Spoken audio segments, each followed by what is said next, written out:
afternoon, everyone. Hi, guys. I hope it's okay that I do this in English. Sorry. I know it's after lunch, and you might be a little sleepy, but I'll try to keep you all awake, okay? My name is Keith Sailing, and I'm from Lund University in southern Sweden, and I'm very happy to be here today. It's a great crowd, and I guess there's probably folks out there in TV land too, huh? I'm going to do this quick because this is usually a 20-minute presentation, but I'll try to get through it in 10. So first of all, a question for the audience. It's so quiet. What do these things have in common? What do mobile telephony and the zipper have in common with Skype and Bluetooth?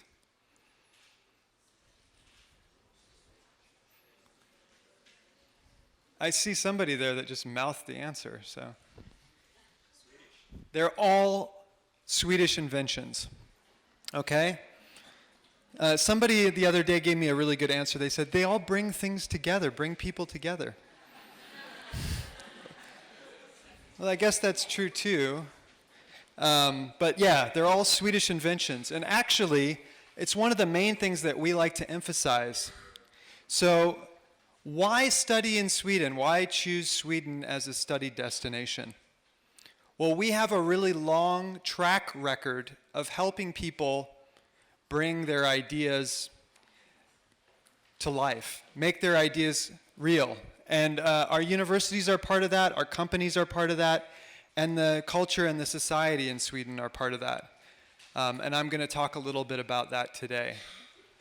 So all of these things were invented in Sweden. The matchstick, believe it or not, is a Swedish invention. The seat belt. What's this thing? Isn't it called like, you guys call it the English key, right? I think you might be a little confused. The company that invented that is a Swedish company, and they're still around today and making tools.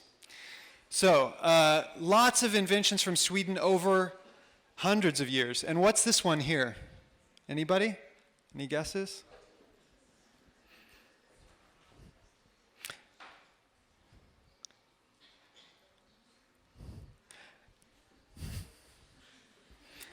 I think that's a pacemaker.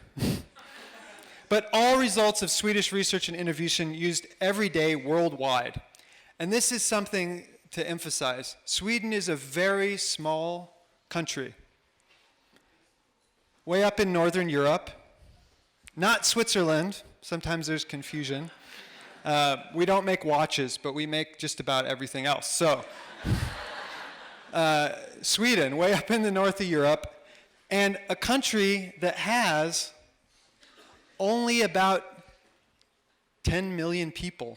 One of the largest countries in Europe by land mass. And I know that doesn't mean much to Brazilians, because we're still very tiny in the world. But only about as many people as São Paulo. Actually, probably less, right? How many people in São Paulo? Yeah, so we're a smaller population than São Paulo in one of the largest countries in Europe. And yet, in Sweden, we come up with all of these ideas that have a global impact, and all of these companies that have a global footprint. Some of these companies I'm sure you know, right? So how is it that Sweden has such a big impact on the world, and yet it's such a small country? Well, we think our universities have something to do with it. And our university system is excellent, and it's recognized globally as being an excellent university system. One of the top in the world for both a level of resources per student and also for just the overall quality of higher education. We're also top in a lot of other areas. We always come in at or near the top of various innovation rankings, things like the Human Development Index. Sweden is a great place to live, and you're with great people. And now this is the point in the presentation when I think there's probably some folks out there in the audience thinking, I just met the most conceited Swedish guy. But I'm actually talking about Sweden more as a proud immigrant. I'm originally from the US, and I moved to Sweden to go to Lund and study a master's program about 9 years ago. So a lot of the things that I talk about and that I'll share with you today, and you can ask me after the presentation, these are things that you can find information about in the academic literature. Why is it that Sweden does so well in so many of these categories? But they're also things that I learned about firsthand as I got to know Sweden and as I studied and then worked at the university in Lund. So, I think one way we can kind of pinpoint this or highlight it is that we have the largest number of global companies per capita. So for our population, we give birth to more global companies than any other country in the world. All of these companies, many of whom have a presence in Brazil, right? You've probably seen many of these logos around. Some of these you probably didn't even know were Swedish. All right. So, the largest number of global companies per capita, all with a very small population. What creates that? Well, it's cold. And so people don't just like to sit around. They get up out of their seats and try to keep busy. So that's maybe part of it. But that's not the whole story. A lot of it has to do with these four words: informality, independence, influence, and the fact that we're very international. I usually do a whole long talk about what each of these things means, but I don't really have time right now. So let me just go through it. Sweden is a country of doers. People get up and get things done. They don't just talk about their ideas. And you will notice this from the first day you're there. Swedes are very proactive, right? But once they get up out of their seat, lots of people have ideas, and in a lot of countries in the world, it's very hard to get things done. There's a lot of hierarchy. You know, there's different social classes, and it makes it hard to move. Maybe there's a lot of formality. It's very rigid. It's not so transparent. In Sweden, once you get up out of your seat and out the door, there are not so many barricades in your way. Okay? So it's a lot easier to get things done. And finally, you have the influence through democratic practices in all organizations. So, you know, think about that. Can a company be a democracy? In Sweden, that is the way our companies are organized. It's not a boss telling you what to do. It's a boss telling you to take your best idea and run with it. And the fact of the matter is, our universities and our companies work the same way. They're very flat. There isn't a lot of hierarchy. It's easy to talk to people even at high levels. It's a very equal society. There isn't so much difference between myself and the rector in terms of salary, in terms of prestige, and it's very easy to make connections with people. And then we're very outward looking. So most Swedes speak English very well, and that really helps us connect. These are also some words that you might equate with Sweden. There are things that I've definitely found to be true there. It's an equal country. It's one of the best natural environments in Europe. It's very safe. It's sometimes a little bit too organized. Still hard for me to get used to the fact that I have to plan things 6 months in advance, even like having a beer with a friend. And it's quite cold. And actually, I think even more than the cold, the fact that it's dark is hard to get used to. But we like to sum all this up by saying, if you want to reach your full potential, Sweden is a very good place to do it. You have access to the flat structure of our universities, which gives you a lot of time with your professors and with people who can help you make your ideas into something real. You have all the resources that our universities offer, and you have the fact that we have very old and some of the highest ranked universities in the world. Okay? So I'm not going to show the film, but I just want to talk really quickly about how to apply to master's programs in Sweden. We have more than 900 individual degree programs taught in English. They're usually 1 to 2 years at the master's level, and they start in September every year. The application period is from October through January, and so you can apply next from October of this year with a deadline of January 15th, 2018, and that is for studies starting in August 2018. To enter our master's programs, you have to have a bachelor's degree, and you can be in your final year and apply in the final year of your bachelor's. You have to meet the specific entry requirements for each program, and you have to have a specific level of English proven by an English test. And one thing that's important to realize, we don't give conditional admission for English. Usually you have to have the level when you apply, or you have to have a test result by the deadline.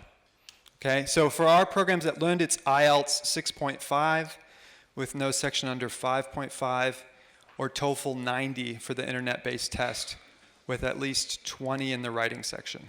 Okay? Now, I know a lot of students at Brazilian universities take the institutional test, the ITP. We don't accept that for degree studies, but it's a great way to practice for the official TOEFL test. Okay, our applications are all online, and you apply to all Swedish universities through one easy-to-use application system, universityadmissions.se. You can apply for up to 4 programs at 4 different universities in Sweden, or if you're really set on Lund, you can apply for 4 programs just at one university, or 2 at one and 2 at another.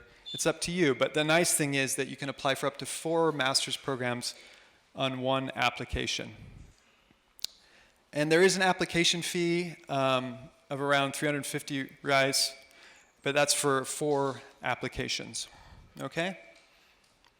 The system is very easy to use. It looks like this. It's usually easier to find programs on our website.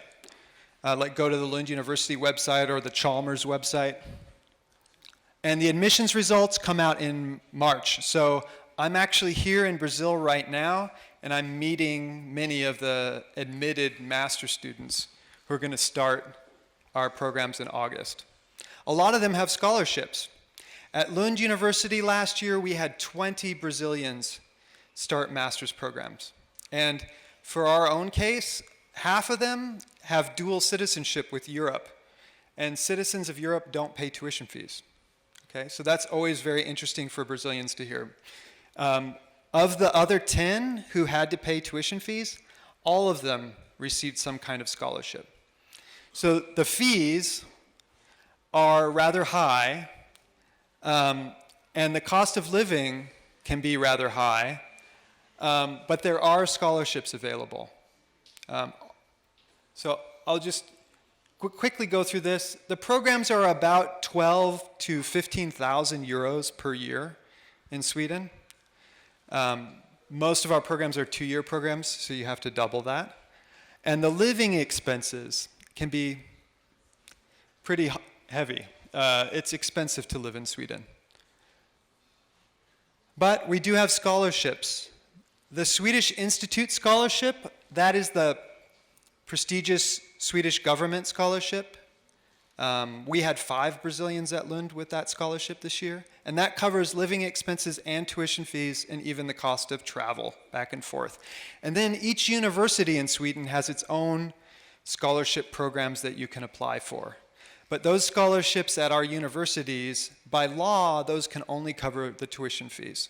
So they can cover up to 100% of the tuition fee, but they can't cover living expenses. If you need a living expenses scholarship, the Swedish Institute Scholarship is the best one from the Swedish side that you can apply for. Okay? And after studies, you have some time.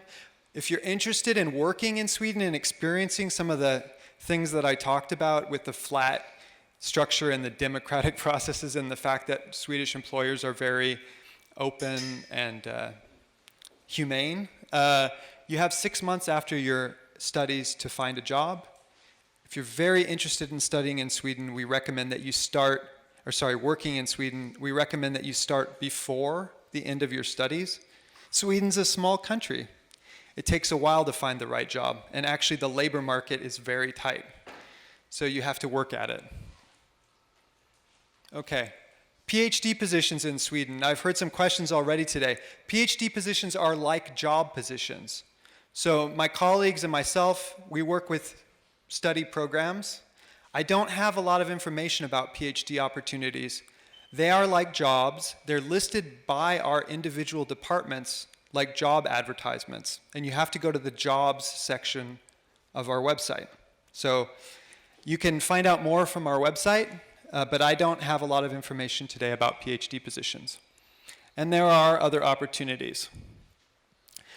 There are more than 20 government universities in Sweden. All of our universities, more or less, are government universities. And Lund is here today, along with Chalmers School of Engineering in Gothenburg. Just quickly, because I only have about 2 minutes left, maybe one. Lund is celebrating its 350th anniversary this year. We were founded in 1666, just shortly after our part of Sweden joined us from the Danish kingdom. So 350 years, we were founded in 1666, and it's a beautiful place to study. We have more than 100 master's programs offered in English. So take a look at the website, and I'm just quickly going to go through these to give you an idea of what Lund's all about. There's the website. Take a look. Feel free to contact me if you have any questions about programs at Lund. My name's Keeve, and I'm here in Brazil about twice a year. So I'd be happy to meet up with you and answer any questions you have. That's it. Thank you for your time, and thanks for coming today.